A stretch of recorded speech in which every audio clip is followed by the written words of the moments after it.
कल्पना करा, भारतातील एका गरीब कुटुंबातील मुलगा हजारो किलोमीटर दूर परदेशात शिकायला जातो.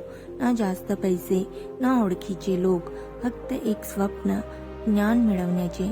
हा मुलगा पुढे जाऊन भारताचा महान विचारवंत बनणार होता आणि ते म्हणजेच डॉक्टर बाबासाहेब आंबेडकर. अमेरिकेतील संघर्ष.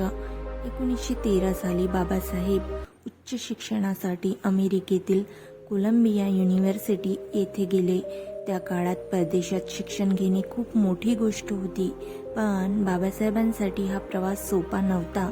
त्यांच्याकडे खूप मर्यादित पैसे होते, म्हणून ते अतिशय साधे जीवन जगत होते. छोट्या खोलीत राहणे, खर्च वाचवण्यासाठी साधे अन्न आणि दिवसातील जास्त वेळ ग्रंथालयात अभ्यास. बाबासाहेब दररोज 16 ते 18 तास अभ्यास करायचे. बाबासाहेबांना पुस्तकांची इतकी आवड होती की ते ग्रंथालयात तासनतास बसून वाचन करायचे. ते समाजशास्त्र, अर्थशास्त्र, इतिहास, राजकारण अशा अनेक विषयांचा अभ्यास करत होते. एका मित्राने त्यांना विचारले, तुम्ही इतका अभ्यास का करता? तेव्हा बाबासाहेब शांतपणे म्हणाले, माझ्या लोकांना न्याय मिळवून द्यायचा असेल तर मला जगातील सर्वोत्तम ज्ञान मिळवावे लागेल. अमेरिकेनंतर बाबासाहेब पुढे इंग्लंडला गेले. तेथे त्यांनी लंडन स्कूल ऑफ इकॉनॉमिक्स आणि ग्रे इन येथे शिक्षण सुरू केले. पण काही काळानंतर त्यांची शिष्यवृत्ती संपली. आर्थिक अडचणी इतक्या वाढल्या की त्यांना अभ्यास अर्धवट सोडून भारतात परतावे लागले.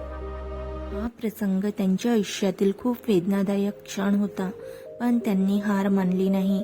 काही वर्षांनी बाबासाहेब पुन्हा इंग्लंडला गेले. अत्यंत मेहनत करून त्यांनी PhD, DSc आणि बॅरिस्टर ॲट लॉ अशा मोठ्या पदव्या मिळवल्या.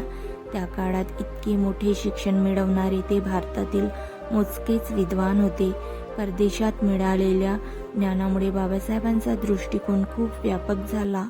नंतर भारतात परतल्यावर त्यांनी सामाजिक न्यायासाठी संघर्ष केला, समान हक्कांसाठी आवाज उठवला आणि पुढे जाऊन कॉन्स्टिट्यूशन ऑफ इंडिया तयार करण्यात महत्त्वाची भूमिका बजावली. बाबासाहेबांचा परदेशातील प्रवास आपल्याला एक मोठा धडा देतो. परिस्थिती कितीही कठीण असली तरी शिक्षण माणसाचे भविष्य बदलू शकते. ज्ञानासाठी केलेली मेहनत कधीही वाया जात नाही. एका गरीब विद्यार्थ्याने पुढे संपूर्ण देशाचा इतिहास बदलला.